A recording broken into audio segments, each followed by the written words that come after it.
I reckon the last great rock and roll song was Gimme All Your Lovin' by ZZTop. I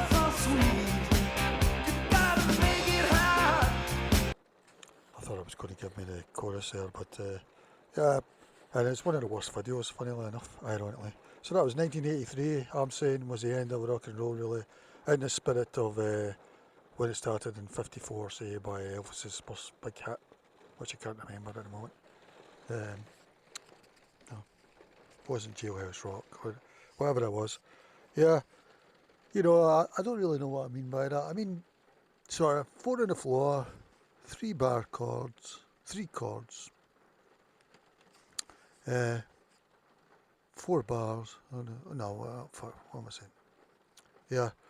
Yeah, and it gets you up dancing. You want to dance in a sort of rock and roll way, whatever you want to call that. And I think this is the last one. Maybe before that was the Cars and My Best Friend's Girl. Although they done a few others. The one after that was All That I Needed. I liked that one as well. That was sort of in the same spirit. I think that's when rock and roll finished, really, in that sort of. Uh, there was enough to get you up and moving. And Do Do Do Do by the Police, that was a good, what I'd call a rock and roll one. Um, yeah, uh, I mean, ZZ Top, they've done a lot of good songs, They weren't great to me, I mean, TV dinners and all that, sunglasses or whatever. None of them were up to the standard. I mean, this one's probably in my top 20 or whatever, all time, you know, because I'll never get sick of it. I don't think, I mean, I've not got sick of it. Like, what was that? 1983? That's 42 years, is it? Yeah, 42 years. Like, it's hard to believe. Like, um, yeah. And then someone saying in the comments there, the girl in red is my grandma, so time catches up with all of us, really. And I was just looking at Grok to see what they said about it, how it came about. Let me see. Gimme All Your Lovin' is one of ZZ Top's most iconic songs, released as the lead single from their 1983 album Eliminator. The song marked a pivotal moment in the band's career, blending their traditional blues rock roots with a modern, synthesizer-driven sound that propelled them to international stardom. Here's a look at its history. Yeah, just wait till the sound down here. I can. Yep. Sorry, Creation and recording. Gimme All Your Lovin' was written by ZZ Top's core trio, Billy Gibbons guitar and vocals, Dusty Hill bass and vocals, and Frank Beard drums, with production overseen by their longtime manager, Bill Ham. The track was recorded at Ardent Studios in Memphis, Tennessee, and engineered by Terry Manning. The song emerged during a period when Gibbons, the band's creative leader, was eager to evolve ZZ Top's sound. Inspired by the rise of electronic music and punk in the late 1970s and early 1980s, Gibbons saw an opportunity to fuse the band's gritty Texas blues with new technology. Yeah, it's ironic that the drummer was the only one without a beard, and his name was Frank Beard. That was always quite comical, wasn't it? Yeah, I could see how they got that sort of fusion, because I don't think I'd heard of ZZ Top before that. I'd heard the name, didn't know any of their songs, but I don't think any of them have matched that before or after. I don't think, but in my opinion. The song's distinctive rhythm, set at 120 beats per minute, was crafted with the aid of a drum machine, a suggestion from engineer Lyndon Hudson, though his exact contributions remain a point of debate. Frank Beard played live drums over the program track, while Dusty Hill laid down a pulsating bass line, augmented by subtle synth textures. Gibbons delivered the signature guitar riff, which he later described as clicking instantly with the rhythm section. Lyrically, the song is straightforward, focusing on a classic ZZ Top theme, desire and affection, wrapped in playful innuendo. The chorus, "Gimme all your lovin', all your hugs and kisses too," became an anthem of unabashed romantic pursuit. I mean, everything for me is satisfying. It's a good beat. It's quick enough. I like the sort of rhythm, and then he puts a lead on it as well, which is fantastic. And then it's ironic because the bass, it's just so basic. The do do do do do do. It's the one note, so three notes really. From what I can hear, I don't think he does anything fancy or anything, which is good.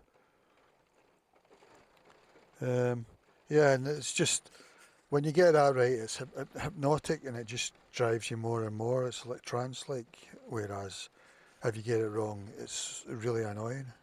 Interestingly, during recording, the band jokingly labeled the track Stones Rip on the tape box, hinting at its Rolling Stones-inspired groove, though the final product was unmistakably ZZ Top. Doesn't really sound Rolling Stones to me, really. Release and chart performance. Released in April 1983 as the first single from Eliminator, "Gimme All Your Lovin'" hit the airwaves at a time when MTV was reshaping the music industry. The song peaked at number 37 on the US Billboard Hot 100, a modest chart position that belied its cultural impact. In the UK, it initially struggled upon its early 1984 release but was re-released later that year amid the band's growing American success, climbing to number 10 on the UK singles chart, tying with their 1992 cover of Viva Las Vegas as their highest charting UK single. Alright, it was 1984 actually, well 83 when it was released, but 84 when it became big in the UK. I'm surprised how badly it done in the US, you know. But of course now it's really probably their main song, isn't it really? The Eliminator album itself was a juggernaut, eventually selling over 10 million copies in the US alone, earning diamond certification. Gimme All Your Lovin' set the stage for the album's other hits, including Sharp Dressed Man and Legs, and introduced ZZTop to a broader, younger audience. Yeah, I didn't really like their other songs so much. I mean, they were still quality, but not for me. I don't really want to hear them. The music video. The song's success was turbocharged by its groundbreaking music video, directed by Tim Newman, brother of songwriter Randy Newman. Warner Brothers. Records executive Jeff Aroff, recognizing MTV's growing influence, pushed for the video's creation, marking ZZTop's first foray into the medium. Filmed in a desert setting, the video features a young gas station attendant played by actor-model Peter Tram, who is swept into an adventure by three glamorous women, Gina Tomasino, Kyo, Daniele Arnaud, and Kimberly Herron, driving the band's now iconic 1933 Ford Hot Rod, dubbed the Eliminator.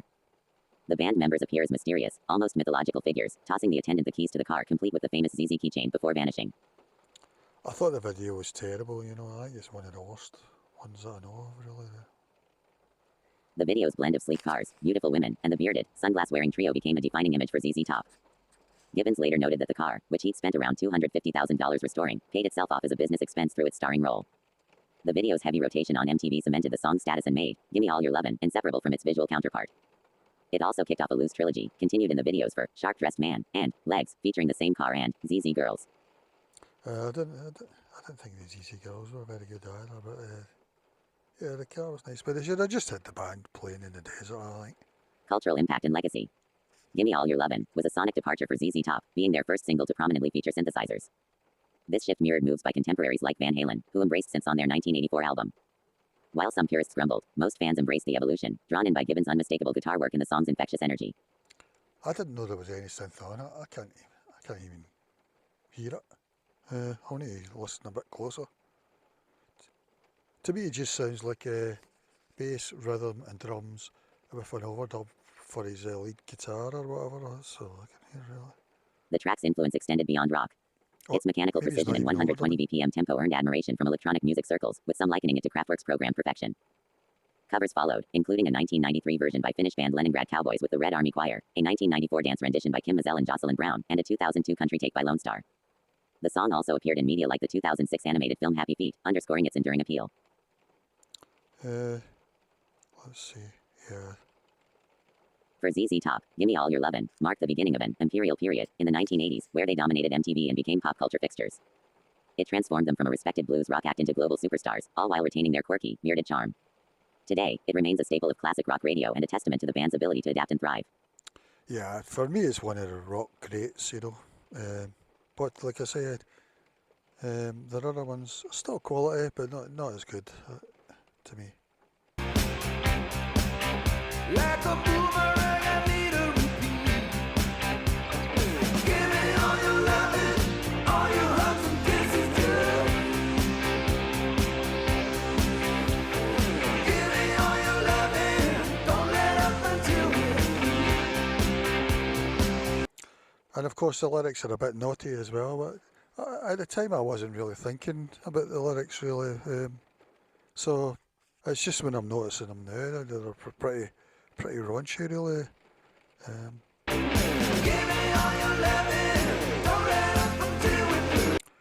It's really good when you can get something so simple, you know, and it takes you in rather than puts you off.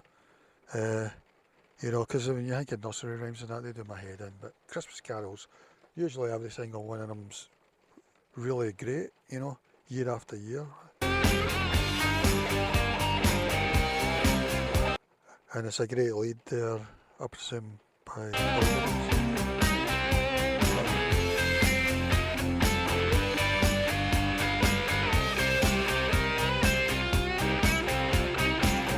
and then these sort of drum tricks and that, you know, it's really good.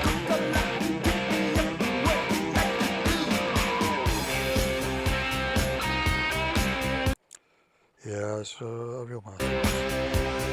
Give me all your loving, don't let up until we're free. It's a kind of you've just got a new band and you're jamming or something, you'll probably end up doing one like that, you know. But it's real fantastic. So I just wanted to say, I think it's the last real rock and roll song in the spirit of from 1954, you know, because well, the way rock and roll went. I mean, the Beatles kept trying to go back to rock and roll, really, you know. They drifted away and then they sort of wanted to go back to it. Even in the last album, Abbey Road, and that one, the end, the song, the end, and that, and you know, even Letting Be, they tried to get to that spirit with a band again.